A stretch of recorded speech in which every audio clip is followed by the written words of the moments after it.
makes a resume like stand out to you when it comes to like, when you're just looking through to say, should this go in the let's look further pile or just automatic out? Like, that wasn't asked, right?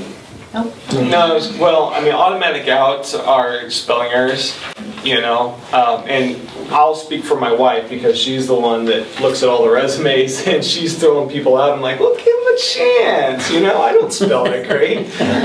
but, you know, she's very quick to, you know, formatting issues, spelling. She's like, look, if you don't take the time to perfect the resume and make it look good, other than that, you know, just make sure it's representative of your skills and experience. It shows who you are and what you can do, and not necessarily just in the clinical way, but you know, more in a demonstrative way. These are the type of things that you can do.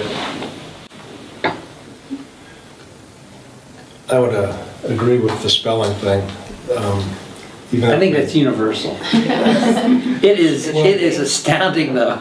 You know, when you're working with major clients, you know, if you would put an ad out for Goodyear and you spell something wrong, you're in trouble.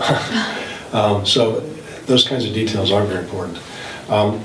But you know, the typical information that you would put on there is, you know, we look for that, but I think the thing I look at more than the resume is the cover letter, and I look at what your goals are, what your expectations are in life, what kind of ambition and tone and style that you write with.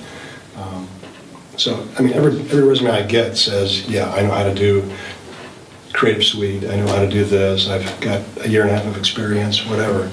But the cover letter is what separates the ones that I interview and the ones I don't interview. Yeah, I'd agree with that in the cover letter, definitely. Oh, and I also look for the grade point average. A lot of people don't put that on there, but I want to know, you know, how well you do in school. I want to know how bright of a person you are. Maybe you aced design, but you flunked every other course. You're going to have a tough time learning about all the different clients that we work with. Anyone else? Cover letter, resume?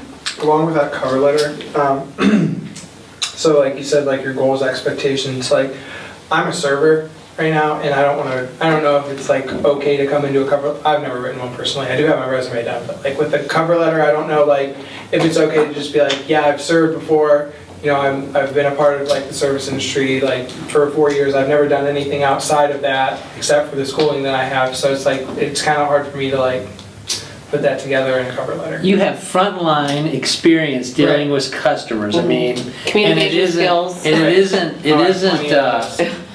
isn't to be minimized. I mean, Right. there are some people that just have a hard time talking one-on-one with someone. So Right.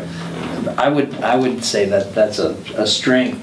I think any time that you can show enthusiasm, energy is a big thing. If you have an easy smile and can communicate and put it on paper so that I can feel that, Right. then that's a win for me.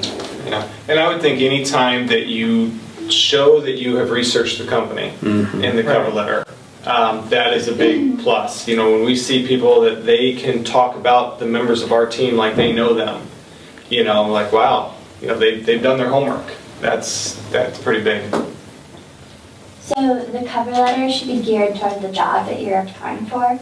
You shouldn't have just like a set cover letter that you use every time.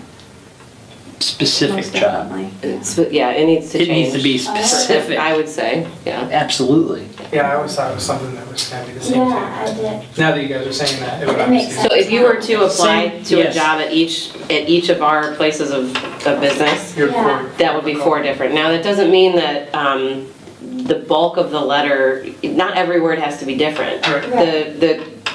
A paragraph about your serving experience and how Right. you have communication skills that way and whatever, that maybe stays the same, but an introduction about the specific position you're applying for, or how you might fit in at my agency or his agency or whatever, that should definitely be catered. So what about the resume then? Do you change like anything in the resume? Position desired, right? Yeah. Just your objective. Objective, yeah. Objective, right? So it's going to be different right down the line. Well, maybe two would be very similar, but I mean, you get it though. Yeah. I mean, I don't care if it's different from everybody else's, but if it's not if I don't feel like it's specific for the job you want with our company, then it's gonna be like, oh, you're looking for the wrong thing. Yeah, So, Or that you sent 10 out that morning, right, yeah. Yeah. that makes sense. you know what I mean? And I think, We're just one of a mass mailing.